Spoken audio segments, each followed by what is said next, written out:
Hello everybody, Justin here from ProToolsEducation. And today in this video, since it was such a big hit on my previous YouTube channel, I'm doing a re-review of the Behringer FX2000. As you can probably hear it overworking in the background, the Behringer FX2000 is a multi-engine effects processor. I mostly use it in the studio, although it's great for live situations. I usually use it in the studio because its effects sound a little bit more real compared to the ones that are given in Pro Tools. The unit has a couple different sections to it. It has reverb, delay, modulation, dynamics, psychoacoustics, filter/EQ, distortion/amp, and a special effects section. Usually the effects are going to be in one of those categories. However, at the end, you can pick them so they are in combinations. For example, if I flip down here, flip down here, I can get an effect that is part of the reverb and the modulation at the same time. I can get an effect that's part of the reverb and the delay at the same time. So it puts them together automatically for you, which is kind of cool. Instead of having to use two, one with a reverb, one with a delay, you can use them on both. So it's very awesome in that sense. Put it back on Cathedral here. So I'm just going to go through some of the presets.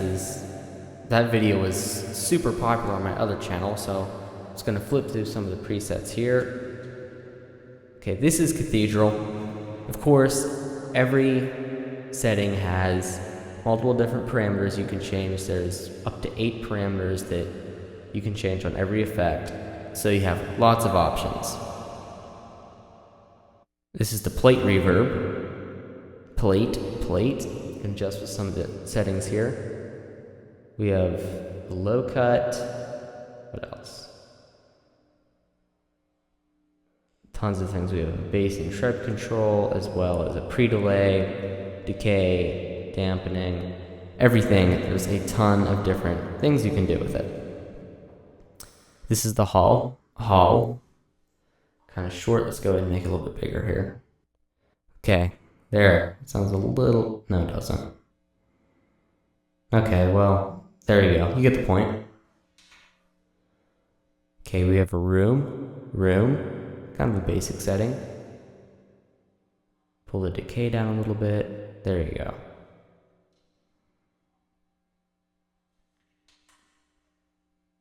Okay, this is the concert setting.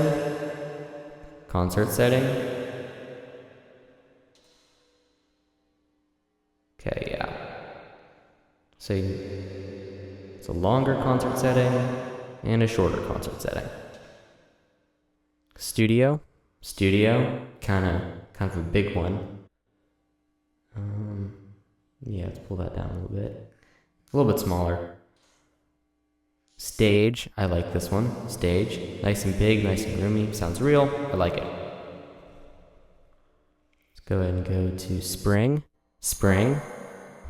Man, I wish it were spring.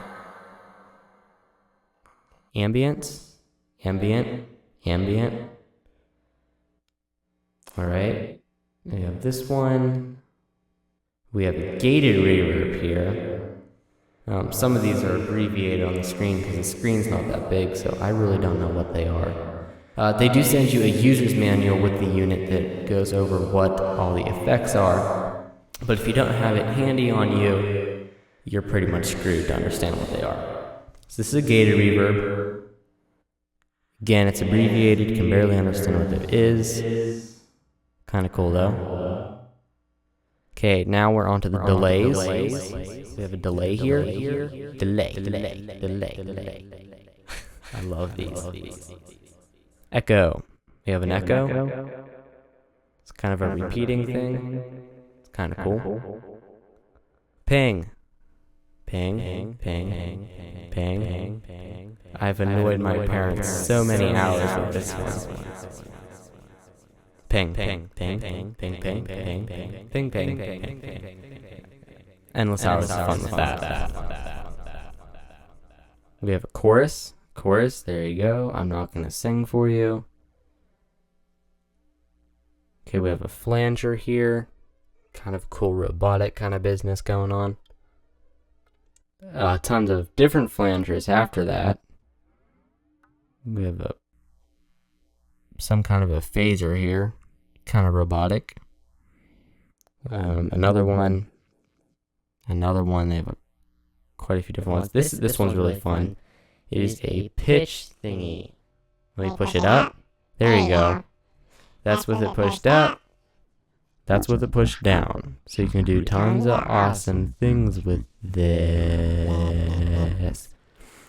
That one's pretty fun too. We have a vibrato. Yeah, there we go. Kind of something. More for singers, not for talkers. Pan. Pan's fun. There you go, left or right. You can change the speed. Maybe. Let me get to it. There we go. That's fast. This is a bit slower. Slower. Okay, we have this one also has some other cool things like a compressor and an expander built in and a gate. So if you want to use it as that and not an effects, it does have a compressor, expander, gate on it. Find another cool one here.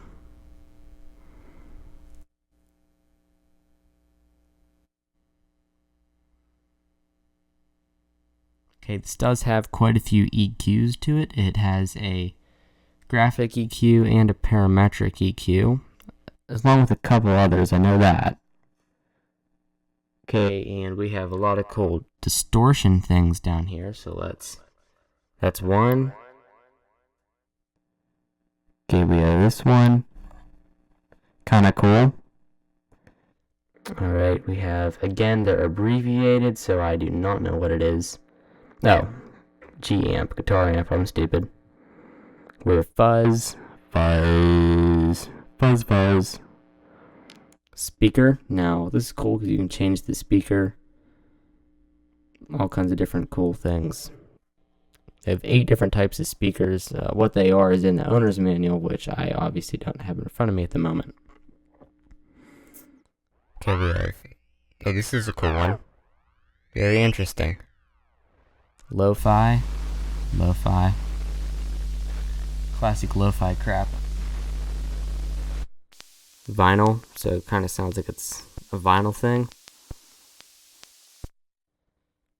Okay, we got this one. And now we're into the combinations that I mentioned earlier. We have right now a chorus that is in the reverb and in the modulation. If I move up a couple, now we are on a reverb delay. So it's a delay and reverb put together, very handy. Okay, we have another one that's in reverb and modulation. Just gonna flip through some of these here. This looks like we have a phaser and a reverb, chorus and a delay. That one's is really cool. Okay, we have a flanger and a delay here, a phaser and a delay. We have another one here, again, abbreviated. And it looks like that's the end of our list. It says the scroll bar that's no longer scrolling. So I'll flip it back up to the beginning here. And if you have any questions, please post them in the comments box. This is a fantastic unit. The effects just sound amazing for the price. So you really can't go wrong. It's great in live sound, in studio, it's easy to use, and it has tons of options. I hope you enjoyed this video. Thank you for watching, and bye.